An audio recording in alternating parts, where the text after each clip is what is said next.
Hello everyone, स्वागत है आप सभी का मेरे YouTube channel self study best study पे।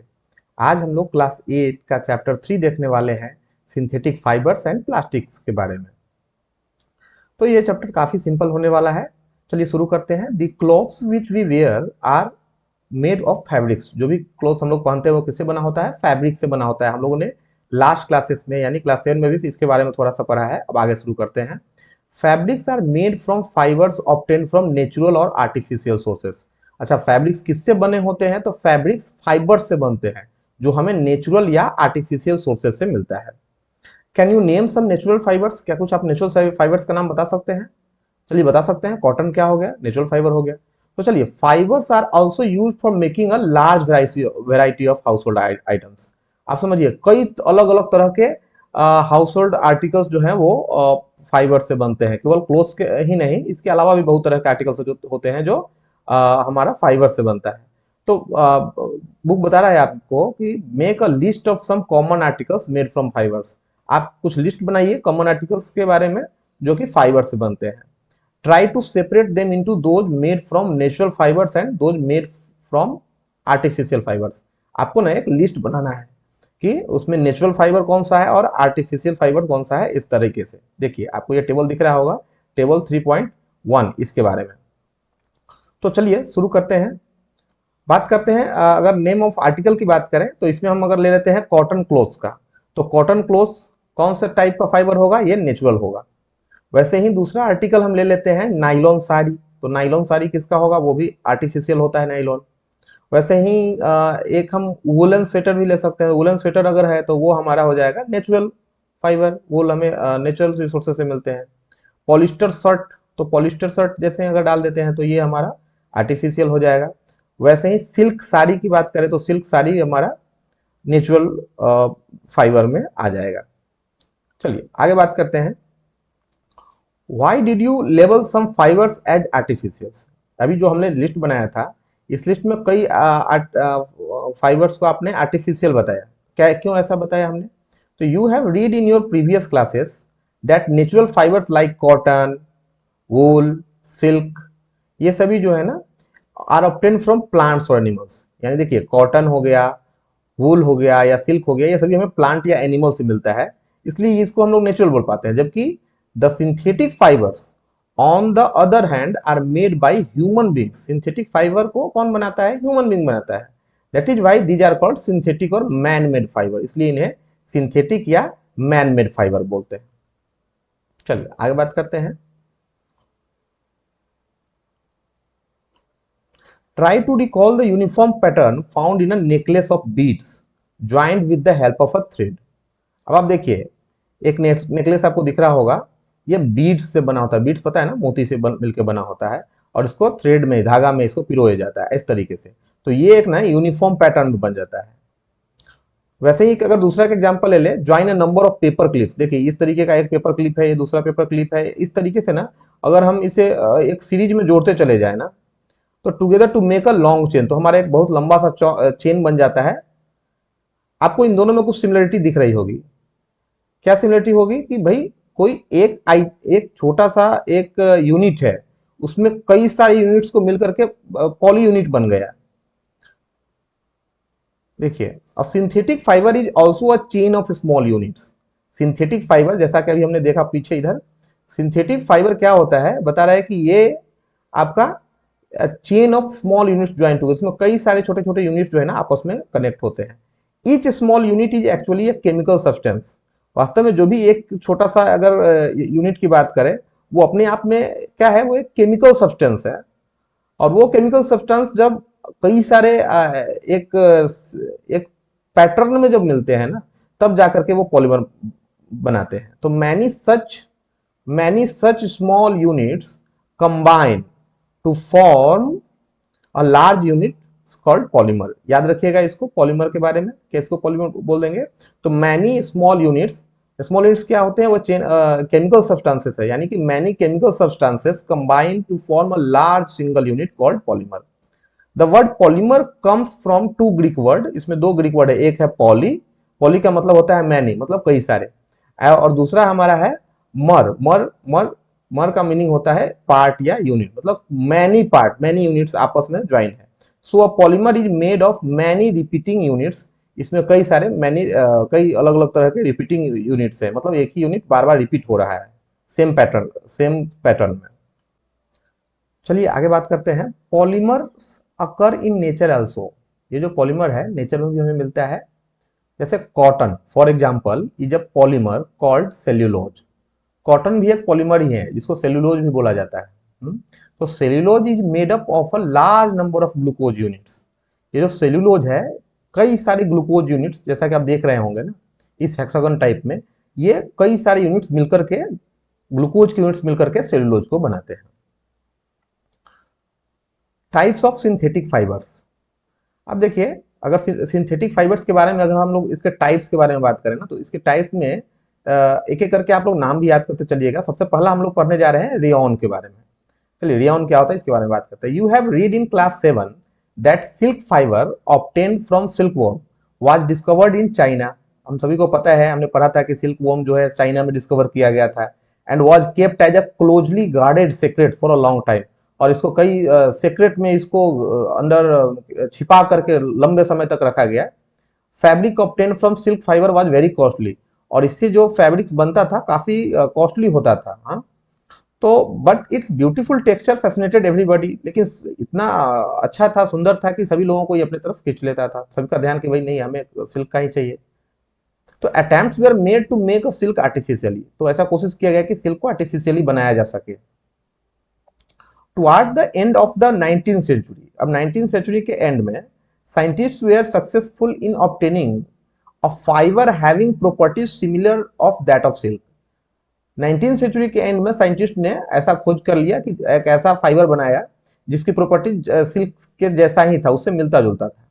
सच a fibre was obtained by chemical treatment of wood pulp, जो लकड़ी के जो छोटे छोटे जो बुरादे होते हैं ना, बेसिकली वुड वुड पल्प इसको बोलते हैं, और उसको केमिकली ट्रीटमेंट करके ऐसा बनाया गया था। तो this fibre was called rayon और आर्टिफिशियल सिल्क। उसे रेयॉन भी बोला गया है और या आर्टिफिशियल सिल्क भी बोला जाता है। कई बार क्वेश्चन पूछता है कि आप बताइए इसमें से आर्टिफिशियल सिल्क कौन सा है, और 3-4 ऑप्शन रहेंगे, तो याद रखिएगा रेयॉन को ना आर्टिफिशियल सिल्क भी बोला जाता है, क्योंकि इसकी प्रॉपर्टीज आर्टिफिशियल सिल्क के जैसे ही होती है। Although rayon is obtained from a natural source. अभी आपने देख रहे होंगे कि ये जो रेयॉन है ये वुड पल्प से बना था, नेचुरल सोर्स है wood pulp. Yet it is a man made fibre, फिर भी ये मैन मेड फाइबर है क्योंकि इसको केमिकली ट्रीटमेंट करके सिंथेसाइज किया गया हुआ है। It is cheaper than silk and can B woven like silk fibres. ये सिल्क से काफी चीप होता है और सिल्क फाइबर्स के जैसे ही इसको भी हम लोग बुन सकते हैं और इससे मटेरियल्स बनाए जा सकते हैं। It can also be died in a wide variety of colours. इसको अलग अलग कलर में इसको डाई भी किया जा सकता है। Rayon is mixed with cotton to make bedsheet. अगर आपने रेयॉन को कॉटन के साथ मिलकर के अगर फैब्रिक बनाया है तो उस फैब्रिक का बेडशीट बनाया जा सकता है। और mixed with wool to make carpet, अगर अगर आप कारपेट बनाना चाहते हैं तो इसको वूल के साथ मिलाया जा सकता है। जैसे देखिए यहाँ पे इसको वूल के साथ मिलाकर कारपेट बनाया जा सकता है या बेडशीट बनाया जा सकता है। ये फिगर में आपको क्लियरली दिख रहा होगा। ये सभी जो है आर्टिकल्स जो है ये मेड बाय रेयॉन है। चलिए आगे बात करते हैं नाइलॉन के बारे में। अभी दूसरा फैब्रिक हमारा है नाइलॉन। अभी रेयॉन देख लिया हमने, दूसरा नाइलॉन के बारे में भी देखने चला है। Nylon is another manmade fibre. Nylon भी एक दूसरा मैनमेड फाइबर है। इन 1931 it was made without using any natural raw material. Rayon में तो हमने वुड पल्प का यूज किया था, नाइलॉन में कोई भी नेचुरल रॉ मटेरियल जो प्लांट या एनिमल से हमें मिलता है उसका यूज नहीं किया गया था। इट वॉज प्रिपेयर्ड फ्रॉम, कैसे किया गया था, कोल, कोयले का यूज किया गया था, water and air.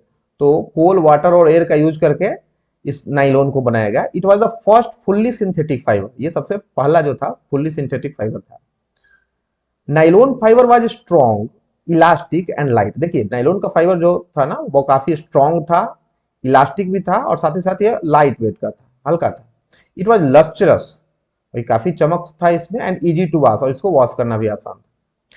So it became very popular for making clothes, इसलिए इसका बहुत ज्यादा यूज होने लगा नाइलॉन का क्लॉथ्स बनाने में।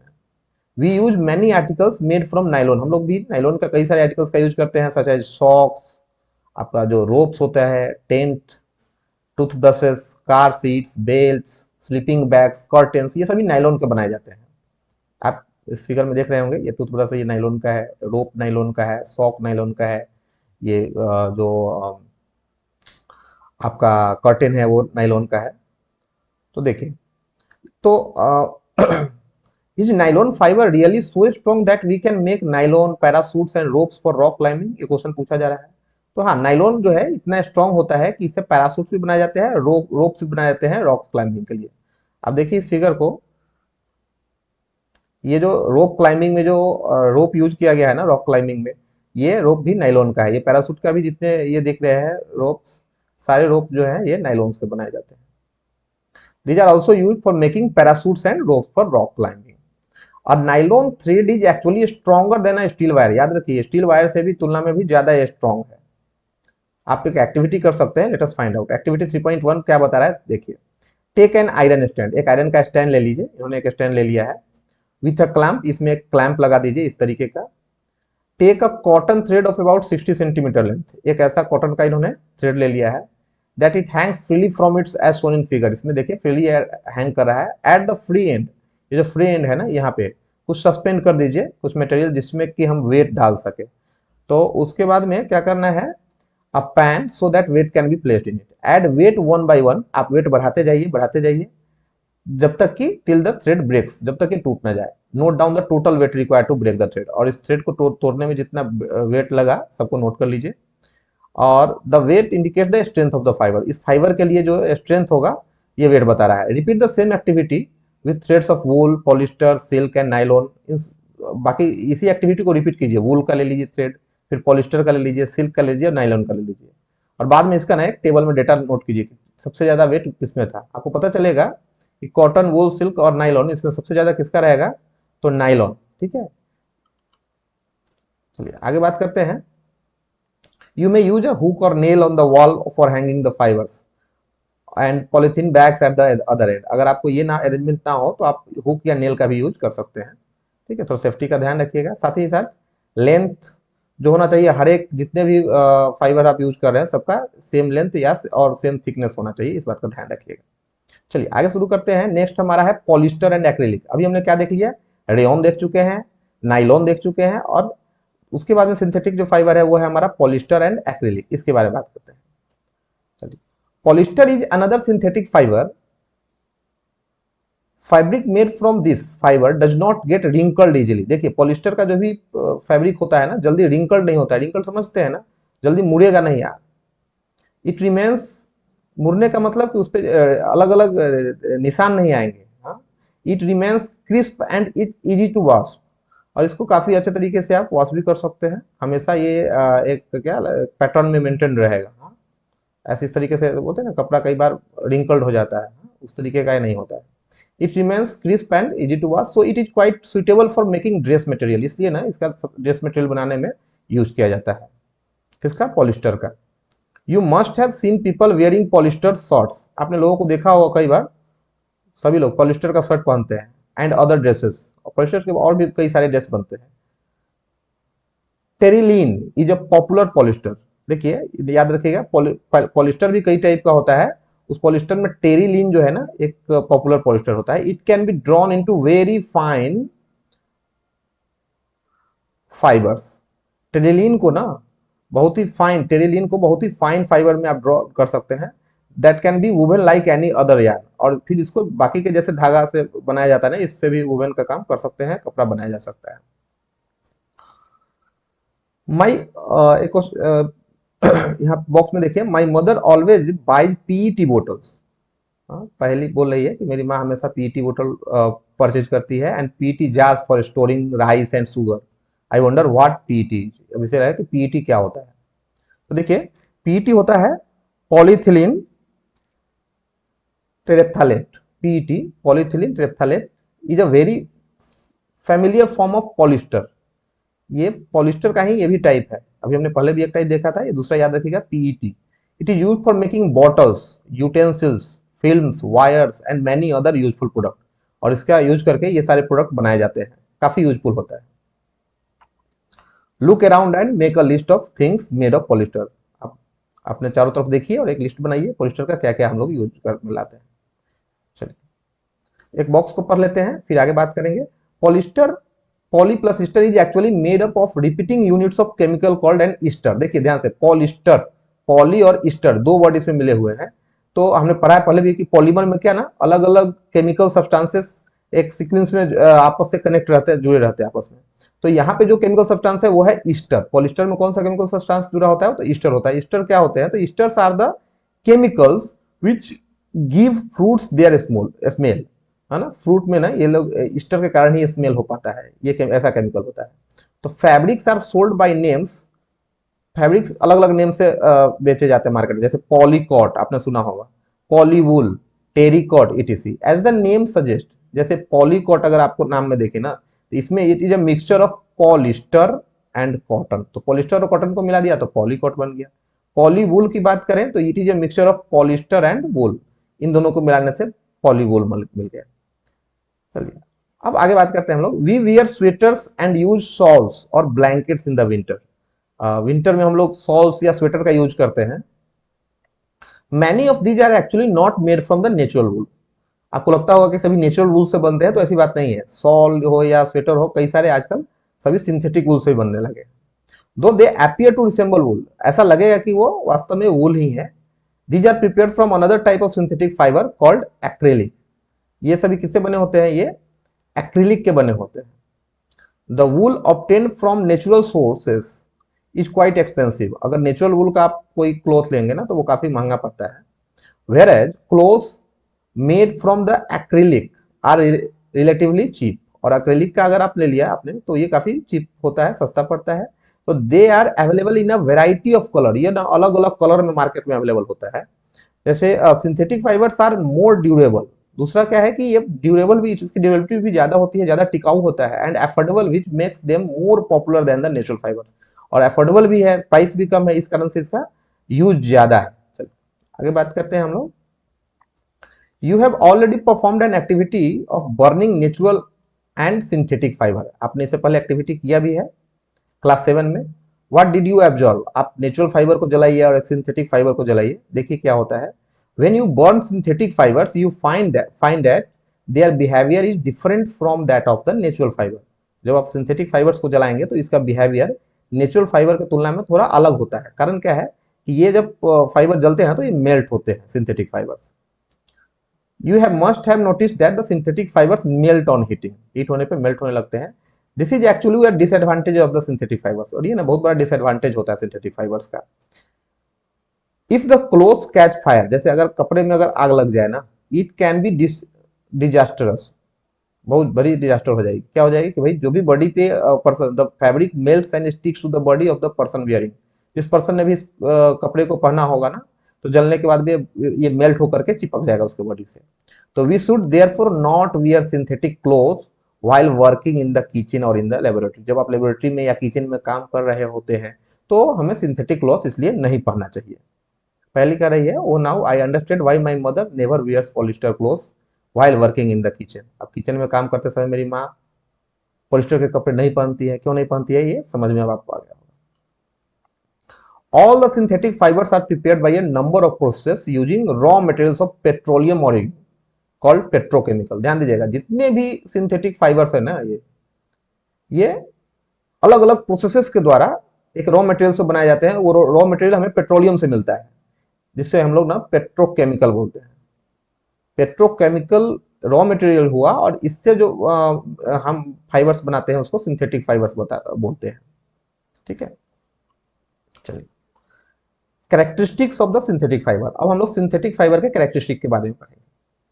Imagine that in a rainy season what kind of umbrella would you see and why. आप किस तरह के अम्ब्रेला को देखते हैं, सिंथेटिक फाइबर का ही होता है ना। तो synthetic fibre possess unique characteristic. इसका क्या कैरेक्टरिस्टिक है, which makes them popular dress material, जिसके कारण ये पॉपुलर ड्रेस मटेरियल होता है। तो सबसे पहला है कि दे ड्राई अप क्विकली, ये जल्दी से जल्दी ना ये ड्राई हो जाते हैं, मतलब सूख जाते हैं। आर ड्यूरेबल, टिकाऊ भी है, लंबा समय तक चलता है। लेस एक्सपेंसिव, इसका जो खर्च है ना ये भी काफी कम है। रेडिली अवेलेबल, मार्केट में बहुत बल्क क्वांटिटी में अवेलेबल है। एंड इजी टू मेंटेन, और इसको ना हम अच्छे तरीके से मेंटेन भी रख सकते हैं, जल्दी खराब नहीं होगा। तो perform the following activity and learn for yourself. एक एक्टिविटी 3.2 हम लोग अभी देखेंगे और इसमें लर्न कर सकते हैं। देखिए, take 2 cloth pieces of the same size, दो कपड़े ले लीजिए, एक ही साइज का रहना चाहिए, रफली half a metre square each, आधा मीटर स्क्वायर का ले लीजिए। One of this should be from natural fibre and the other could be a synthetic fibre. एक नेचुरल फाइबर का क्लोथ रहना चाहिए, दूसरा सिंथेटिक फाइबर का। करना क्या है आपको, you can take help of your parents in selecting this pieces, soak the pieces in different mugs, उसको ना दोनों को अलग अलग मग्स में डालिए, and each containing the same amount of water, दोनों में सेम इक्वल वाटर डाल दीजिए, and take the pieces out of the containers after 5 minutes, और 5 मिनट तक उसमें डालने के बाद में उसको बाहर निकालिए और सन में डाल दीजिए। आप बाहर जब धूप में उसे डालेंगे ना, तो आप देखेंगे क्या कि किसमें वाटर जल्दी से निकल गया, तो जो सिंथेटिक वाला था उसमें वाटर भी जल्दी से निकल गया, या जिसमें पानी ज्यादा किसने सोक किया था, तो वो नेचुरल वाले ने ज्यादा वाटर सोक किया था, जबकि सिंथेटिक वाले ने कम वाटर को सोक किया था। चलिए पढ़ते हैं इसमें। Do synthetic fibre soak less और मोर, तो इसमें क्या हो जाएगा बताइए, soak less than the natural fibres fabrics. Do they take less और मोर टाइम टू ड्राई, तो less time to dry. What does this activity tell you about the characteristic of the synthetic fiber? Find out from your parents about the durability, cost and maintenance of these fabrics compared to the natural fabrics. तो भी आप समझ गए होंगे कि जल्दी सूख भी जा रहा है, कम वाटर को एब्जॉर्ब कर रहा है, और ये इसलिए कि ये लंबा टिकाऊ होता है, ड्यूरेबिलिटी इसकी ज्यादा होती है और कम एक्सपेंसिव है। प्लास्टिक्स के बारे में बात करते हैं। अगला जो हमारा है वो plastic. You must be familiar with many plastic articles used every day. Make a list of such items and their usage. आप लोग देखते होंगे कई सारे प्लास्टिक के आइटम हम लोग डेली यूज में यूज करते हैं। वास्तव में प्लास्टिक होता क्या है वो देखिए, समझिए। प्लास्टिक भी पॉलीमर ही है। Plastic is also a polymer like the synthetic fibre, and all plastics do not have the same type of arrangement of units. अब ध्यान देखिए, आप फिगर में देख रहे होंगे, इस फिगर में पॉलीमर है, अलग अलग केमिकल सब्सटेंस के यूनिट्स जुड़े हुए हैं। यहाँ पे देखिए लीनियर है, जबकि यहाँ पे ना ये क्रॉस लिंक्ड है, ऐसे भी है, ऐसे कनेक्शन है, इस तरीके का। तो जब दोनों अलग अलग पैटर्न है, तो अलग अलग तरीके का पॉलीमर प्लास्टिक में भी बनता है। प्लास्टिक एक ही तरह के नहीं होते हैं, ये भी अलग अलग तरीके के होते हैं, यही आपको बताया जा रहा है। चलिए, plastic articles are available in all possible shapes and sizes as you can see in figure 3.7। इस फिगर में देखिए, एक चेयर दिख रहा होगा, ये बकेट दिख रहा है, एक ग्लास दिख रहा है, टॉय दिख रहा है, तो बेसिकली ये सभी प्लास्टिक के बने हुए हैं। तो बता रहा है, have you ever wondered how this is possible, ये अलग अलग शेप में हम प्लास्टिक से बना पा रहे हैं, ये कैसे संभव होता है। तो the fact is that the plastic is easily mouldable, इसको ना आप किसी भी मोल्ड, किसी भी शेप साइज में आप बना सकते हैं, can be shaped by in any form. Plastic can be recycled, आप इसको रिसाइकल कर सकते हैं, रीयूज कर सकते हैं, कलर कर सकते हैं, मेल्ट कर सकते हैं, एंड रोल्ड इनटू शीट्स, आप इसके शीट्स बना सकते हैं, और मेड इनटू वायर्स, आप वायर भी इसके बना सकते हैं। That is why it find such a variety of use, इसी कारण से इसका बहुत ज्यादा यूज है। देखिए, हम लोगों ने नाम सुना होगा पॉलीथीन, सभी जानते हैं, पॉलीथीन का यूज भी करते हैं। पॉलीथीन वास्तव में ये भी पॉलीमर है, ये बना हुआ है पॉली प्लस एथीन, जैसे पॉलिस्टर में पॉली प्लस ईस्टर था, ये पॉलीथीन में पॉली प्लस एथीन है। Is an example of plastic, ये भी एक प्लास्टिक है। It is use for making commonly use polythene bags, इसका यूज जो है कॉमनली जो पॉलीथीन बैग हम लोग मार्केट से लेते हैं उसको बनाने में करते हैं। Now try to bend a piece of plastic yourself, आप क्या करिए, एक प्लास्टिक के को खुद से बेंड करने का कोशिश कीजिए। Can all the plastic articles B bend easily, क्या सारे प्लास्टिक आर्टिकल्स जो अभी अभी आपने ऊपर के फिगर में देखा सबको हम बेंड कर सकते हैं क्या, नहीं कर सकते हैं। You will observe that some plastic articles can bend easily, आप देखेंगे कुछ को तो हमने आसानी से बेंड कर दिया, while some break when forced to bend, जबकि दूसरे को हमने अगर बेंड किया था ना वो टूट जाएगा। अभी इस फिगर में देखिए, अगर इसे जबरदस्ती बेंड करें ना इस चेयर को, तो ये टूट सकता है, जबकि आप पॉलीथीन को बेंड कीजिए, कुछ नहीं होता है। When we add hot water to a plastic bottle, एक प्लास्टिक बोतल में गर्म पानी डाल दीजिए, इट गेट्स डिफॉर्म्ड, उसका शेप साइज ना बदल जाता है। क्या होता है, such plastic which gets deformed easily on heating and can be bend easily are known as thermoplastic. याद रखिएगा, प्लास्टिक के दो टाइप है, एक थर्मोप्लास्टिक है, और थर्मोप्लास्टिक क्या होता है कि जिसके शेप और साइज को हम इजिली चेंज कर दे अगर उसको हीट करें तो, और उसको बेंड किया जा सकता है, तो उसे हम थर्मोप्लास्टिक बोलते हैं। Such plastic which gets deformed easily on heating and can be bend easily are known as thermoplastic. याद रखिएगा, जैसे पॉलीथीन हो गया या पीवीसी आ गया, ये सभी एग्जांपल्स है थर्मोप्लास्टिक्स के।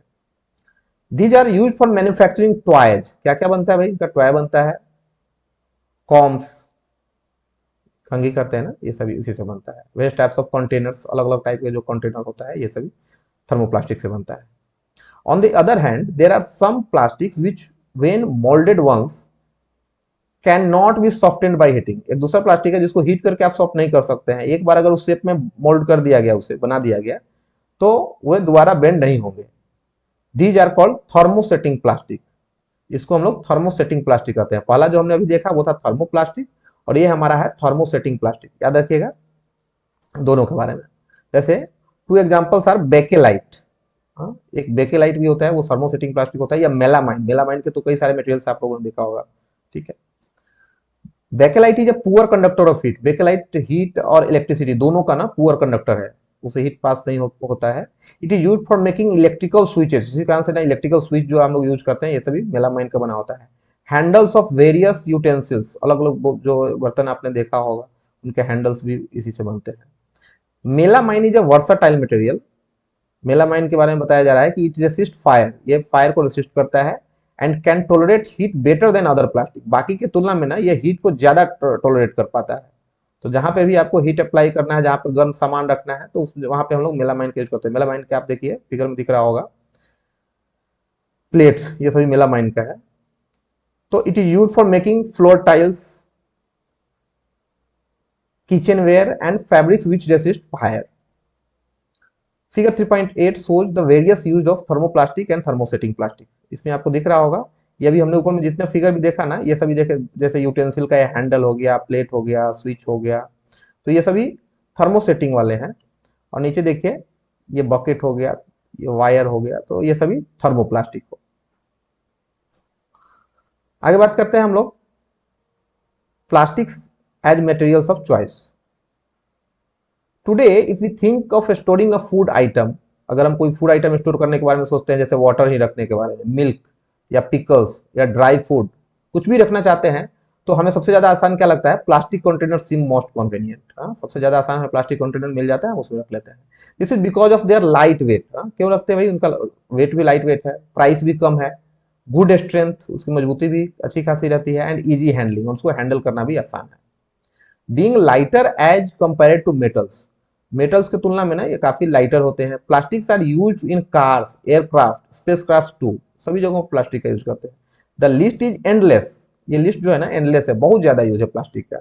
If we start counting articles like slippers, furniture, decoration pieces etcetera, तो इसमें बहुत लंबी लिस्ट आ जाएगी आर्टिकल्स की। Now let's us discuss the characteristic properties of the plastic. Plastic के बारे में कुछ प्रॉपर्टीज हम लोग पढ़ लेते हैं। Plastic is non reactive. सबसे पहले तो बात करते हैं प्लास्टिक ना नॉन रिएक्टिव होता है। You know that metals like iron get rusted, iron में रस्ट लग जाएगा अगर उसको बाहर आप छोड़ दें मॉइस्चर में, when left expose to moisture and air. But plastic do not react with water and air. लेकिन प्लास्टिक में कभी रस्ट नहीं लगता है अगर इसको वाटर एयर में भी खुला छोड़ देते हैं तो। They are not corroded easily, जल्दी ये खराब नहीं होंगे, कोरोड नहीं होगा। That is why they are use to store various kinds of material including many chemicals. यहाँ तक कि इवन केमिकल्स को रखने के लिए भी इसका यूज किया जाता है, क्योंकि उससे खराब नहीं होता है। आगे बात करते हैं, plastic is light, strong and durable. Plastic ना लाइट होता है, हल्का वजन में होता है, काफी स्ट्रॉन्ग होता है, और ड्यूरेबिलिटी ज्यादा होती है, ज्यादा देर तक ये टिकता है, लंबा टिकता है। टॉक टू योर पेरेंट्स और grand parents about the types of buckets that where used in the past. what is the material of the buckets or mugs you are using today। आप जिस बकेट का use कर रहे हैं, मग का use कर रहे हैं, उसका मटेरियल क्या है। what are the advantage of using a plastic container। Plastic container को यूज करने के क्या एडवांटेज, इसके बारे में देखिए। Since plastic is very light, strong, durable and can be molded into different shapes and size। देखिए अलग अलग शेप साइज में भी हम इसे मोल्ड कर सकते हैं। तो it is use for various purposes. इसी कारण से ना इसका बहुत ज्यादा यूज है, अलग अलग पर्पस में इसका हम यूज करते हैं। Plastics are generally cheaper than metals. और ये मेटल से ना चीपर है। अगर हम कुछ स्टोर करना हो, अगर हम मेटल का वही यूटेंसिल खरीदने जाए, उसकी जगह पे आप प्लास्टिक का यूज करते हैं, तो काफी सस्ता पड़ता है। तो देखिए, they are widely use in the industry and for household articles. Make a list of the different kinds of plastic containers that you use in daily life. आप डेली लाइफ में जो अलग अलग प्लास्टिक कंटेनर का use करते हैं, उसका एक लिस्ट बनाइए। अब देखिए, कि इसका कितना सारा यूज है। चलिए, प्लास्टिक्स आर पुअर कंडक्टर, दूसरा प्रॉपर्टी बता रहा है हमारा कि प्लास्टिक ना पुअर कंडक्टर होता है। किसका? तो these are the poor conductors of heat and electricity, heat और इलेक्ट्रिसिटी का ये पुअर कंडक्टर होता है। That is why electrical wires have plastic covering. आपने देखा होगा वायर के ऊपर में जो कवरिंग होता है ना, वो कवरिंग हमारा प्लास्टिक कवरिंग होता है। हैंडल्स ऑफ स्क्रू ड्राइवर, देखिए स्क्रू ड्राइवर का जो हैंडल बनता है ये भी प्लास्टिक का ही होता है। तो as mentioned above, handles of frying pans का भी जो हैंडल होता है ये सभी प्लास्टिक से बनता है। तो आप समझ गए होंगे कि ये पुअर कंडक्टर है, इस कारण से इसका यूज हम इन जगहों पे कर रहे हैं। चलिए, अब बात करते हैं इस टेबल के बारे में। Did you know plastic find extensive use in the health care industry, health care industry में बहुत ज्यादा इसका यूज है, मेडिकल फील्ड में। Some examples of their use are the packaging of tablets, जितने हम लोग मेडिसिन लेते हैं टैबलेट्स, उसका पैकेजिंग में प्लास्टिक का यूज करते हैं। थ्रेड्स यूज फॉर स्टिचिंग वोन्ड्स, जो आपको कट जाते हैं, घाव हो जाता है कहीं पे भी, तो उसके स्टिचिंग में भी इसका यूज करते हैं।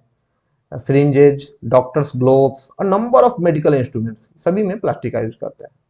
Special plastic cookware is use for microwave ovens, microwave ovens के लिए ना अलग स्पेशल टाइप के प्लास्टिक कुकवेयर आते हैं। In microwave ovens the heat cook the food but does not affect the plastic, वहां पे हीट से फूड तो कुक हो जाता है लेकिन प्लास्टिक खराब नहीं होता है हमारा। आगे बात करें टेफ्लॉन के बारे में, तो टेफ्लॉन भी एक प्लास्टिक होता है। Teflon is a special plastic on which oil and water do not stick, इसमें ना वाटर और ऑयल नहीं चिपकता है, तो इसलिए टेफ्लॉन का भी कई जगह पे आपने यूज देखा होगा। It is use for non stick coating, जो जितना भी नॉन स्टिक मटेरियल होता है ना उसके ऊपर में टेफ्लॉन का ही यूज किया जाता है ऑन कुकवेयर्स, जो खास करके आप किचन में देखते होंगे, जो नॉन स्टिक वाले जो यूटेंसिल्स आते हैं, बर्तन आते हैं, उस पर इसका यूज करते हैं। आगे बात करते हैं fire proof plastics. Although synthetic fiber catches fire easily, it is interesting to know that the uniforms of firemen, जो firemen के जो कपड़े होते हैं ना, have coating of melamine plastic, उसके ऊपर में melamine plastic का coating होता है to make them flame resistance, जो काफी flame resistance होता है, तो ये प्लास्टिक फायर प्रूफ भी होता है। तो ये बात करते हैं प्लास्टिक्स एंड द इन्वायरमेंट के बारे में। When we go to the market, जब हम मार्केट जाते हैं क्या करते हैं हम, we usually get things wrapped in plastics और packed in polythene bags, polythene bag में या प्लास्टिक में रैप करके हम आइटम्स को लेकर के आते हैं। That is one reason why plastic waste keeps getting accumulated in our homes, हमारे घरों में ना प्लास्टिक आइटम्स जो है पूरा एक्यूमुलेट हो गया है, इसके कारण होते जाता है। उसके बाद में क्या होता है कि ultimately plastic find its way to the garbage, और वहां से वो प्लास्टिक गार्बेज में चला जाता है। Disposal of plastic is a major problem, plastic का जो डिस्पोजल है ना ये बहुत बड़ा प्रॉब्लम है। क्यों है देखते हैं। A material which gets decompose through natural processes such as action by bacteria, हमने पिछले चैप्टर में देखा था कि जो बैक्टीरिया के द्वारा जो डिकम्पोज हो जा रहा है तो इज कॉल्ड बायोडिग्रेडेबल, उस मटेरियल को बायोडिग्रेडेबल हम लोग बोलते हैं, जो मटेरियल बैक्टीरिया से डिकम्पोज हो जा रहा है। जबकि अ material which is not easily decompose, वो वैसा मटेरियल जो आसानी से डिकम्पोज नहीं होगा वो क्या कहलाएगा, नॉन बायोडिग्रेडेबल। याद रखिएगा दोनों का definition. A material which get decomposed through natural process such as an action by bacteria is called biodegradable, and a material which is not easily decomposed by natural process is termed as non biodegradable। अब देखिए एक table को देख लेते हैं, table 3.3, इसमें बता रहा है टाइप्स ऑफ वेस्ट, जैसे पील्स ऑफ वेजिटेबल्स है या फ्रूट्स है, लीफ ओवर फूड स्टफ्स, ये सभी ना 1 से 2 दिनों में, 1 से 2 वीक में, सॉरी 1 to 2 वीक्स ये सभी डिजेनरेट हो जाते हैं, इसलिए ये बायोडिग्रेडेबल कहलाते हैं। वैसे ही बात करें पेपर का, तो पेपर हमारा पेपर भी आप देखिए ये 10 to 30 डेज में डिग्रेड हो जाएगा, डिजेनरेट हो जाएगा। कॉटन क्लॉथ्स की बात करें तो 2 to 5 मंथ्स लगते हैं इसको डिजेनरेट होने में, तो ये भी बायोडिग्रेडेबल हो जाता है। वुड ये 10 to 15 ईयर्स में डिग्रेड हो जाता है, ये भी बायोडिग्रेडेबल आता है। वुलन क्लॉथ्स ये भी अबाउट अ ईयर, 1 साल के अंदर में ये बायोडिग्रेडेबल आता है, डिजेनरेट हो जाता है। अब चलिए, लेकिन बात करें टीन का या एल्यूमिनियम, ये सभी जो मेटल स्केन्स है ना, मेटल का, ये 100 to 500 ईयर्स लगते हैं, तो इसलिए ये लंबा टाइम है, इसलिए इसको नॉन बायोडिग्रेडेबल लिस्ट में रखा जाता है। वैसा ही केस प्लास्टिक बैग्स के कारण होता है, इसमें भी कई 100 साल लग जाते हैं, सेवरल ईयर्स, इसलिए ये भी नॉन बायोडिग्रेडेबल आता है। तो आप समझ गए होंगे कि बायोडिग्रेडेबल क्या है और नॉन बायोडिग्रेडेबल क्या होता है। चलिए अब बात करते हैं सम, since plastic takes several years to decompose, it is not environment friendly, plastic को कई साल लग जाते हैं डिकम्पोज होने में, तो ये environment friendly नहीं होता है। It causes environmental pollution, और इसके कारण ना इन्वायरमेंटल पॉल्यूशन हो जाता है। Besides, the burning process in the synthetic material is quite slow and it does not completely burn easily. Generally ये बर्न अच्छे तरीके से नहीं हो पाता है, कंप्लीटली बर्न नहीं होता है, याद रखिएगा। In this process it release lots of poisonous fumes, और अगर आप इसे जलाते भी है ना तो कई सारे ना पॉइजनस फ्यूम्स, पॉइजन वाला जो धुआं है वो एटमॉस्फेयर में निकलता है, कॉजिंग एयर पॉल्यूशन। तो how can this problem be solve, इस प्रॉब्लम को हम लोग कैसे सॉल्व कर सकते हैं? इस बॉक्स को देखिए जरा। Have you ever seen a garbage dump where animals especially cows are eating garbage? आपने कभी ये गार्बेज डंप देखा होगा जहाँ पे गार्बेज कचरा फेंका जाता है, कई बार वहाँ पे एनिमल्स स्पेशली काउ जो है वहाँ पे गार्बेज खा रही होती है। In the process of eating the food waste they swallow materials like polythene bags, और जब वहाँ पे वो फूड वेस्ट जब खाती है ना सेम टाइम में वो पॉलीथीन बैग्स वगैरह भी निकल जाती है, एंड रैपर्स ऑफ फूड, जो फूड मटेरियल्स के जो रैपर्स होते हैं प्लास्टिक के, ये सभी वो भी वह निकल जाती है। Can you imagine the consequences, इससे के कारण क्या होगा वहां पे उसके साथ, पता है? The plastic materials chalk the respiratory system, उसके अंदर में जो रिस्पिरेटरी सिस्टम है ना उसको ये प्लास्टिक जाकर के चॉक कर देगा, और forms a leaning in their stomachs, या उसके स्टमक में जाकर के एक परत बन जाएगी इसकी, ये मटेरियल वहीं पर अटक जाएगा, and can be the cause of their death, और इसके कारण उसकी डेथ भी हो सकती है। The polybags carelessly thrown here and there are responsible for clogging the drains, कई बार आपने देखा होगा नाले वगैरह जाम हो जाते हैं, पानी अटक जाता है, रुक जाता है, ये सभी पॉलीबैग्स के प्लास्टिक के इधर उधर फेंकने के कारण ही होता है। Sometimes we are very careless and throw the wrappers of chips biscuits and other eatables on the roads और इन पार्क्स और पिकनिक प्लेसेस, कई बार हम लोग रोड पे ही इधर उधर प्लास्टिक के रैपर को, चिप्स को, बिस्किट्स को हम लोग फेंक देते हैं। Should be not think twice before doing so, पूछ रहा है हमें ऐसा करने से पहले सोचना चाहिए। As a responsible citizen what measures do you suggest to keep public places clean and free of plastic? इस बुक में पूछा जा रहा है, इस बुक में कि आप क्या कर सकते हैं पब्लिक प्लेस को क्लीन और फ्री ऑफ प्लास्टिक रखने के लिए। तो देखिए सबसे पहले तो बता रहा है कि avoid the use of the plastic bag, plastic bag के ना यूज को अवॉइड कीजिए एज फार एज पॉसिबल, जितना पॉसिबल हो सके। Make use of bags of cotton और जूट, किसका यूज कीजिए? कॉटन या जूट का बैग यूज कीजिए जो कि बायोडिग्रेडेबल होता है। The biodegradable and non biodegradable waste should be collected separately, दोनों को ना अलग अलग सेपरेटली कलेक्ट करना चाहिए, एंड डिस्पोज ऑफ सेपरेटली, और दोनों को सेपरेटली डिस्पोज करना चाहिए। Practice this in your homes, घर से शुरुआत करें इसके बारे में। Can you suggest some ways in which you can contribute towards the reducing the use of the plastic materials? It is better to recycle plastic waste, most of the thermoplastic can be recycle. देखिए सब बता रहे हैं कि सबसे better है कि plastic waste को ना रिसाइकल कर लिया जाए। इससे क्या फायदा होगा कि आप जो थर्मोप्लास्टिक का जब आप रिसाइकल करेंगे तो दोबारा यूज में भी आ जाएगा और वो वेस्ट के फॉर्म में भी नहीं रहेगा। तो make a list of items that can be recycled, आप ऐसा एक लिस्ट बनाइए जिनको रिसाइकल किया जा सकता है। However, during recycling, certain coloring agents are added, कुछ कलरिंग एजेंट भी उसमें ऐड किए जाते हैं। This limits its uses specially for storage of foods, इसके कारण पता हो जाता है कि इन्हें स्टोरेज ऑफ फूड के लिए यूज नहीं करें, उस कलर मटेरियल के कारण ये आइडेंटिफिकेशन के लिए वो कलर किया जाता है। As a responsible citizen remember the 4R principle. 4R principle क्या क्या है देखिए, एक आर से होता है रिड्यूस, दूसरे से होता है रीयूज, और तीसरा है हमारा रिसाइकल, और next recover. Reduce, reuse, recycle, recover, 4 and 4R principle इसी को बोला जाता है। Develop habits which are environment friendly. Fibre wise पता है, do not throw plastic bags in the water bodies और ऑन द रोड, पानी में या रोड पे ना प्लास्टिक बैग्स मत फेंकिए। Take a cotton carry bags और jute bag while going for shopping, इसका यूज कीजिए, कॉटन कैरी बैग या जूट कैरी बैग का यूज कीजिए। Try to minimise the use of plastic materials, plastic material का जितना कम से कम यूज हो उतना कीजिए। Use a steel lunch box instead of a plastic one, ठीक है। तो ये ऐसा करके ये हमारा चैप्टर फिनिश हो गया। एक बार इस चैप्टर को फिर से आप लोग रिवाइज कर लीजिए, फिर मिलेंगे दूसरे वीडियो में। Thanks for watching.